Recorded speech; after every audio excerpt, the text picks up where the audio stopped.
كما باركت على إبراهيم وعلى آل إبراهيم إنك حميد مجيد الحمد لله সমস্ত প্রশংসা সেই মহান রব্বুল আলামিনের জন্য যে আল্লাহ সুবহানাহু ওয়া তাআলা আমাদেরকে এই প্রচন্ড গরমের ভিতরে দুনিয়াবি সমস্ত ব্যস্ততা থেকে ফারিগ করে ভালোবেসে মহব্বত করে আল্লাহ রাব্বুল আলামিন শুধু আমাদেরকেই কবুল করেছেন, এই জন্য তার পবিত্র ঘর মসজিদে আসতে পেরেছি এবং আল্লাহ তাআলা আমাদেরকে সুস্থতা নামক একটি নিয়ামত দান করে সুস্থ সবল শরীর নিয়ে এই আল্লাহর ঘর মসজিদে একত্রিত হয়ে কোরআন এবং হাদিস থেকে দ্বীনি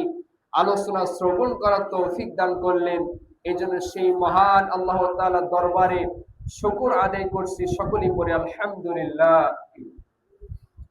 অতঃপর দরুদ বর্ষিত হোক সেই মহামানবের প্রতি যিনি আপনার আমার প্রিয় রাসূল, যে রাসূলকে অনুসরণ করলে, যেই রাসূলের পথ, যেই রাসূলের মত, যেই রাসূলের সুন্নাহকে অনুসরণ করলে আল্লাহ তাআলা আপনাকে আমাকে জান্নাতে স্থান দিবেন, তিনি হলেন রাহমাতুল লিল আলামিন, খাতামান নাবিয়্যুন, সাইয়্যিদুল মুরসালিন, আকিদ নামদার করতে মদিনা, আহমদ মুস্তাফা, মুহাম্মদ মুস্তাফা, সকলেই পড়ি সাল্লাল্লাহু আলাইহি ওয়াসাল্লাম।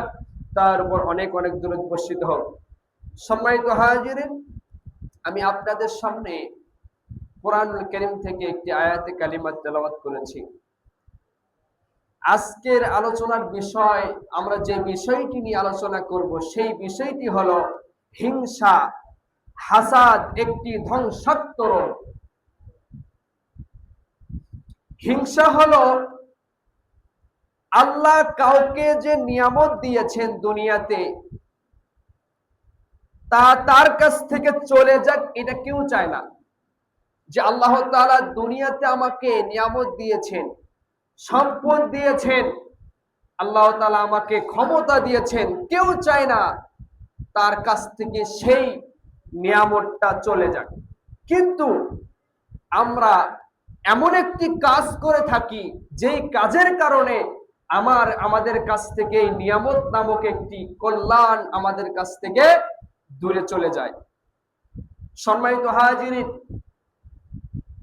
হিংসা এমন একটি জিনিস যে মানুষকে ধ্বংস করে। আল্লাহ রাব্বুল আলামিন এই হিংসা সম্পর্কে সূরা ফালাকের মধ্যে 5 নম্বর আয়াতে আল্লাহ তাআলা বলতেছেন, ওয়া মিন